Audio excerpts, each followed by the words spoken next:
মানুষের বদনাম করে আল্লাহর দরবারে ক্ষমা চাইলে ক্ষমা হবে না। জুবাইর ইবনে মুতাইম রাদিয়াল্লাহু তাআলা আনহু বলেন, রাসূল সাল্লাল্লাহু আলাইহি ওয়াসাল্লাম বলেছেন, লা ইয়াদখুলুল জান্নাতা কাত্তাবুর লামাম, যারা চুগলখড়ি করে, যারা বদনাম করে, যারা গীবত করে, তারা জান্নাতে যাবে না, তারা জান্নাতে প্রবেশ করবে না। যেসব পাপের কারণে সরাসরি জাহান্নাম ঘোষণা হয়েছে তার একটি বড় পাপ হলো গীবত। এই ছেলে বসো, পরিবেশ নষ্ট করে না যেন কেউ, একটু ধৈর্যের পরিচয় দেন। আপনার বিরক্তির আগে আমরা কথা শেষ করবো ইনশাল্লাহ। আপনি দয়া করে কোনো কাজ দেখাবেন না। দোকানপাটে বসে আছেন কেন? আজকেই বাজার করতে হবে? এটা তো হলো নিম্ন শ্রেণীর মানুষের কাজ, এটা হলো ইতর শ্রেণীর মানুষের কাজ।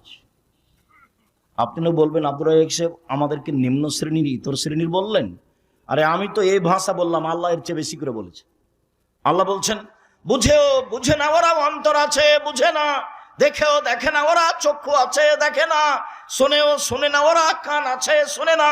উলাইকা কালানাম, তারা পশু প্রাণীর মতো, তারা গরু ছাগলের মতো, তারা কুকুর শ্রীগের মতো, বালু মাজাল বরং তার চেয়ে খারাপ।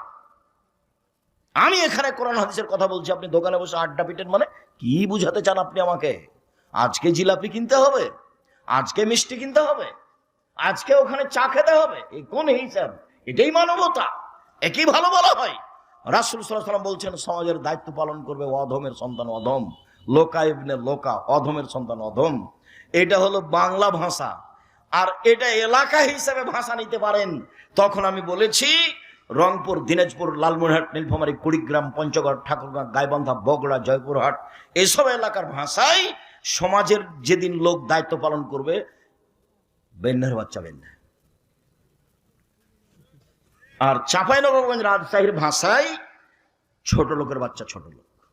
আমি এই কথা বলিনি, ভাষাটা আল্লাহ রাসূল বলেছেন, লোকা ইবনে লোকা, অধমের সন্তান অধম, নিম্ন শ্রেণীর সন্তান নিম্ন শ্রেণীর লোক। ঢাকার ভাষা আমি ভাষাটা বলতে পারলাম না, অমুকের পোলা অমুক, এই ভাষা আমি আপনার সামনে বলতে পারলাম না। আল্লাহ রাসূল বলছেন, সমাজের যেদিন দায়িত্ব পালন করবে এইরকম মানুষ, লোকা ইবনে লোকা, বাংলা ভাষা অধমের সন্তান অধম, নিম্ন শ্রেণীর লোকের ছেলে, নিম্ন শ্রেণীর লোক যেদিন সমাজে দায়িত্ব পালন করবে। আমি কি করতে পারি? মুহাম্মদ সাল্লাল্লাহু আলাইহি ওয়াসাল্লাম এইভাবেই বলছে। একজন পল্লীর বেদুন মানুষ এসে বলছে, মাতা সাত, কিয়ামত কবে হবে? তখন আল্লাহ রাসূল বলছেন, এই যে উসসাদাল আমর, এই যে জয়াতিল আমানাত ফান্দাজের সাত, যেদিন 10-এর পয়সা ধ্বংস করা হবে সেদিন কিয়ামত হবে। তখন পল্লীর অশিক্ষিত মানুষ বলছেন যে 10-এর পয়সা ধ্বংস করা হলে কিয়ামত হবে, এই ভাষা আমি বুঝতে পারলাম না।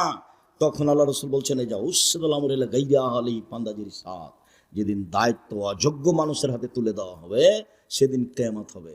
হেডমাস্টার অযোগ্য, হেড মাওলানা অযোগ্য, প্রিন্সিপাল অযোগ্য, ভাইস চ্যান্সেলর অযোগ্য, জেল সুপার অযোগ্য, মেম্বার, চেয়ারম্যান, এমপি, মন্ত্রী, ডিসি, এডিসি, দায়িত্বশীল, যে যেখানে দায়িত্ব পালন করে যখন অযোগ্য হবে তখন কিয়ামত হবে।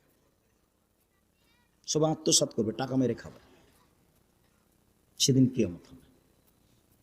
দেখেন, মরণ একদিন আসবে, বইয়ে বইয়ে বিস্তারিত লিখে রেখেছি সব। জেনা এমন ভাবে বেড়ে যাবে, গাধা যেমন গাভীর সাথে মিলে লজ্জা বুঝে না, ষাঁড় যেমন গাভীর সাথে মিলে লজ্জা জানে না, মানুষ সেদিন খোলা মাঠে জেনা করবে, লজ্জা বুঝবে না। জেনা মানুষের কাছে পাপের কাজ নয়। 3টা পাপের কারণে ভূমিকম্প হবে, ভূমিকম্পে মানুষ আতঙ্কিত। 3টা পাপের কারণে ভূমিকম্প হবে। 3টা পাপের কারণে সন্ধ্যায় ছিল মানুষ, সকালে হবে শোর বানর, সন্ধ্যায় থাকবে মানুষ, সকালে হবে শুক্র বানর। সব সমস্যা নেমে আসবে 3টা পাপের কারণে। এক, এই যে শারিবুল খমরা, মানুষ যখন নেশাদার দ্রব্য পান করবে তখন 3টা বিপদ নেমে আসবে, তার একটা হলো ভূমিকম্প। 2, জাহরাতুল কায়নাত, মেয়েরা যখন নাচবে, সব মোবাইলে মেয়ে নাচে, সব দোকানে মেয়ে নাচে, প্রায় সব বাড়িতে মেয়ে নাচে, প্রায় সব ঘরে মেয়ে নাচে, ভূমিকম্প তো স্বাভাবিক ব্যাপার। মেয়েরা যখন নাচবে তখন ভূমিকম্প হবে। জারাবুবিল মাসিফ, যখন বাদ্যযন্ত্র বাজবে, সব মোবাইলে বাজনা বাজে, সব দোকানে বাজনা বাজে, প্রায় সব বাড়িতে বাজনা বাজে, ভূমিকম্প দেরি হচ্ছে, এটাই আলহামদুলিল্লাহ। রাসূল সাল্লাল্লাহু আলাইহি ওয়াসাল্লামের কথা অনুপাতে দেরি হওয়ার কথা নয়।